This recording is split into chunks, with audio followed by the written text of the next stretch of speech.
So let's imagine you're just about ready to book your airline tickets to go on your short-term missions experience. But before doing so, you want to confirm with your overseas partner. But they're not responding to your emails or returning your phone calls. They've suddenly gone silent. What do? And how do you make sense of the silence? Or what if you have arrived in your destination for your short-term trip and you're interacting with a local government official about the project you're there to do, but she won't look you in the eye? Is it cultural? Is it a personal quirk, or is there something else going on, and how will you know?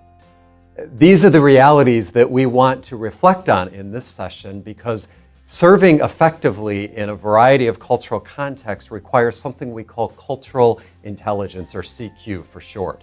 And cultural intelligence is simply the ability to serve and relate effectively regardless of the cultural context. And it will not only help you when you encounter different cultures on your short-term missions experience, it'll also help you anytime you interact with different cultures at home or other places that you travel. My colleagues and I have been researching the topic of cultural intelligence for the last couple decades across more than 70 different countries around the world. And we've found that there are 4 capabilities that consistently emerge among those who can be described as culturally intelligent. They have CQ drive, CQ knowledge, CQ strategy, and CQ action. And I want to just briefly introduce you to these 4 capabilities and suggest some ways that you can improve them before and during your short-term missions experience.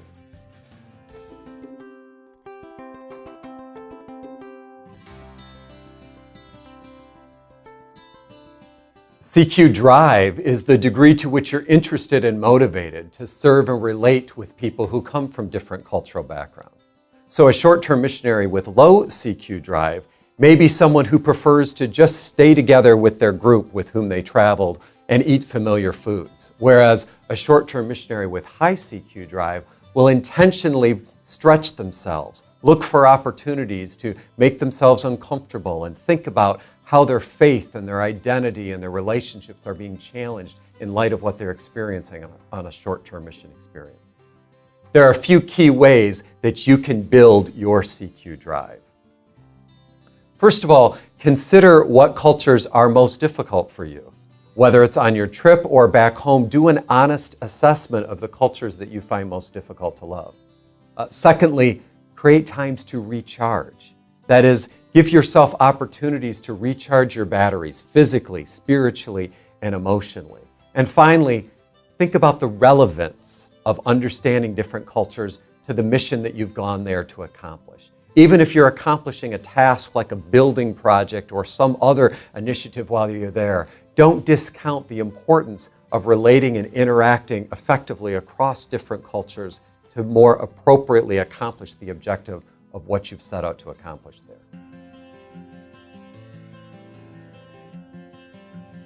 Secondly, CQ knowledge is your understanding of how cultures are similar and different. So this would be the kind of information we often talk about when describing different cultures.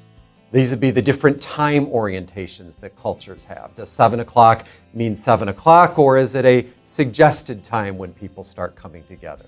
And it's understanding what's beneath why it is that 7 o'clock might mean different things to different cultures. There are a couple cultural differences that I want to share with you because I think you may find that they will illuminate some of the differences that you'll experience on your team or on your trip as you travel. First one is individualism versus collectivism. Individualist cultures are places where individuals are brought up with an emphasis on personal choices, decision-making, and taking responsibility for themselves. Whereas collectivist cultures would be places where individuals are brought up to make decisions in light of what brings the most honor to the family unit, and to make decisions in light of what's best for the whole. Another cultural value difference that you're likely to encounter is one that we call power distance. That is the degree to which the culture prefers a more hierarchical, top-down approach to leadership or a more flat, egalitarian approach to leadership. Beware of too quickly assuming that a leader who refers to himself as Reverend so-and-so or Dr. so-and-so is just someone who's arrogant. It may well be that in their culture that not only reflects upon the respect given to themselves, but the respect for their church or for their school or for their government. Finally, one of the most significant cultural differences that can be helpful for you to understand as you travel and serve abroad is direct versus indirect communication. Direct communicators are people who think the most respectful way to address a conflict is to name the elephant in the room, as we might say, not beat around the bush and tell you the problem that I have with what's going on. Whereas the vast majority of cultures around the world are indirect cultures, where they would say you should never insult someone by naming explicitly the conflict that's going on. Instead, understand that they have the intelligence to know that it's going on and figure out ways to harmoniously save face and indirectly resolve the conflict. The third capability of the culturally intelligent is one that we call CQ strategy. That is the degree to which you step back, understand what's going on, and then plan and strategize accordingly for the cultural differences that you expect to encounter. A few different ways that you can build your CQ strategy while you're traveling abroad include these ones.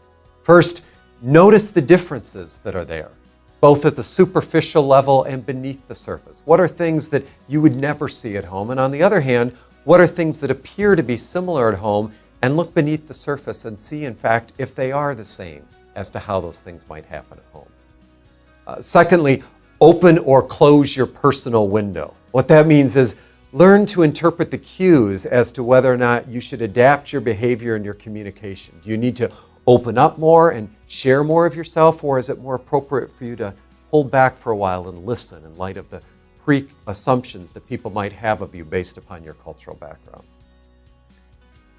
Journaling is another approach you can use to develop CQ strategy. It's something that many people do when they're on a short-term mission experience. And one of the things that I love about journaling is it forces us to just slow down for a few minutes and reflect on what it is that God's doing in us. What are we seeing? What are we thinking about? What are the questions that are emerging in our mind? Take time to do that. It's a critical part of helping you develop this skill that we call CQ strategy. And then finally, plan. That is, don't just assume that the things that work for you at home for how you build trust or how you share your faith are just going to automatically work for you when you go somewhere else. Step back and think about what's most likely to be the way to accurately express who you are and to get to know other people in light of the cultural situation where you find yourself. The final capability of the culturally intelligent is they have what we call CQ action. This is the degree to which you can effectively adapt or not adapt your behavior based upon what the cultural situation requires.